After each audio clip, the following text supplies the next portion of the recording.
What's up, guys? This is AJ Leon at ajleon.me. We're on a Rise of the Cubicle Farmer road trip, and today we're in Atlanta again. We're meeting a lot of cool people out here with Willie Jackson. He's a freelance tech consultant. It's got an interesting story, and it kind of parallels a bit of what I went through in the corporate world and just that transition, that pivot. So we're going to talk to him a little bit about his experience and kind of some of the tips and stuff that might be able to help us out. So what's up, Willie? How you doing, man? Howdy. I'm glad to have you guys here, and I'm glad you made it all the way down to my neck of the Yeah, we appreciate it, dude. Day before Thanksgiving, you're making time for us. Absolutely. I mean, it's not like I'm cooking here. I'm hanging around waiting to go to the family. Yeah, right. Absolutely. Well, let me ask you, just to get started, we've been asking everybody, where were you 2 years ago? 2 years ago, I'm not sure which project I was on, but I was a full-time technology consultant in the corporate world. I worked for Accenture. And it's likely that I was in some cubicle somewhere. My last project was in Pittsburgh, so I was probably there. Just doing whatever consultants do. whatever those guys do. And what was the side hustle on your site, on your landing page? You talk about at a certain point, I don't think you actually said the time that you started working on it, but there was a point at which you realized you need to have something on the side to start working on. What does side hustle mean? Okay. And what was yours? So it was very much an evolution, beginning around 2006. My degree is in information technology. So around 2006, when I was still in school, there was a class project where we had to build websites. It was a personal website where we list how cool we are and why people should hire us. Yeah. And it really clicked for me. I thought it was a great way to market my strengths, market the way that I thought I liked to be represented, particularly beyond a sheet of paper, because I hate resumes, and that's a different discussion. But I just thought it's an awful way to market myself. So I really took hold of the project and I ran with it, and I built what I thought was a great website using a free template. And I put Dreamweaver, baby. No, it was hand coding. It was hardcore. Awesome. and I got it up, and it was great. I kept working on it, and some of my friends saw it, and with different majors who didn't know HTML from anything else. Yeah. And so I started building them on the side for other people, particularly after I graduated. I believe my first client I took in 2007 when I had first moved to Atlanta for full-time work with Accenture.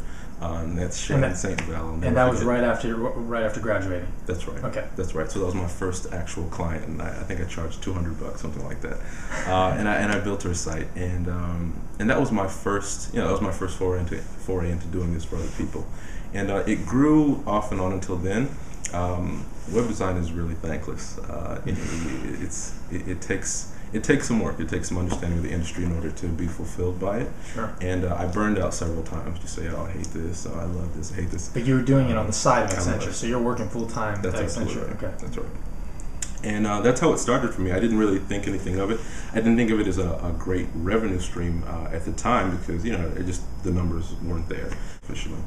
So let me ask you this. I think one of the most difficult things for aspiring entrepreneurs is the first steps to get an idea from sketchbook to market, because I feel like a lot of us have ideas, but what did you do right in the beginning? So you left Accenture, you left it. What did you do to start propelling, for the inertia to start hitting? Sure. So I had my side hustle for a while, for years in fact, before leaving, and I had several ideas. I think to answer your question, there isn't so much a preparation phase. It's just doing something.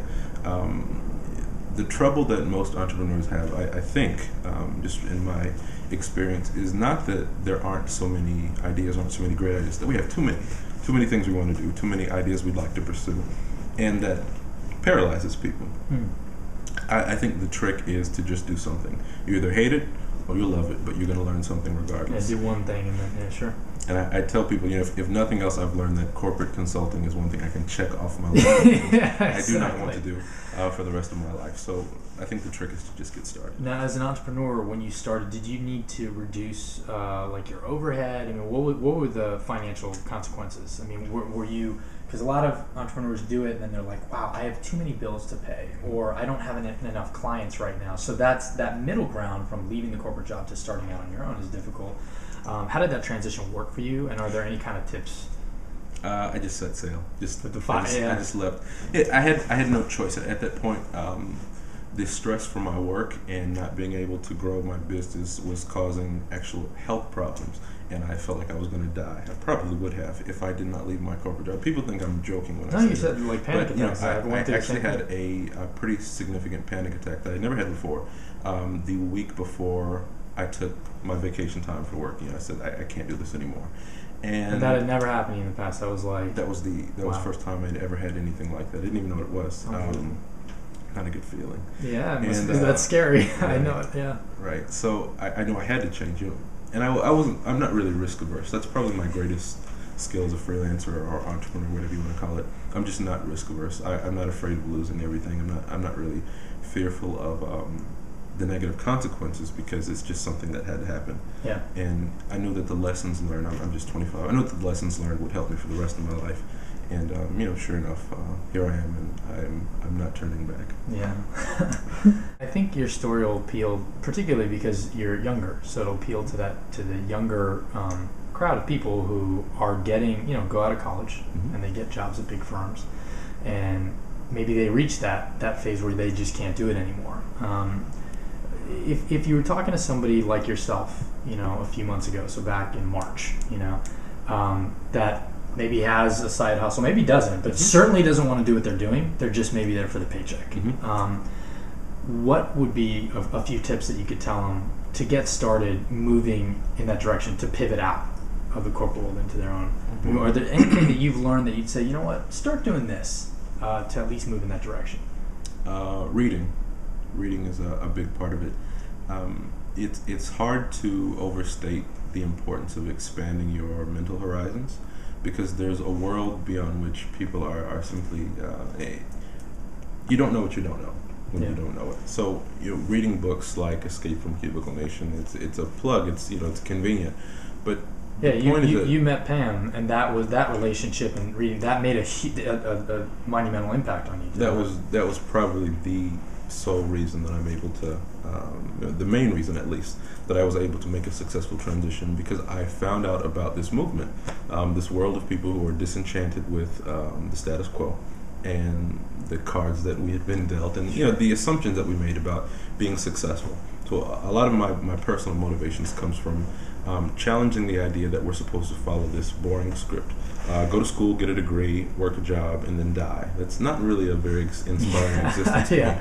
So when I found out that there were people making a living on the things that they loved, things that they were passionate about, and truly helping people to reach their goals, it kind of lit a fire inside of me. And regardless of the consequences, regardless of the steps I had to take to get there, I knew that's where I wanted to be. Yeah. And here I am.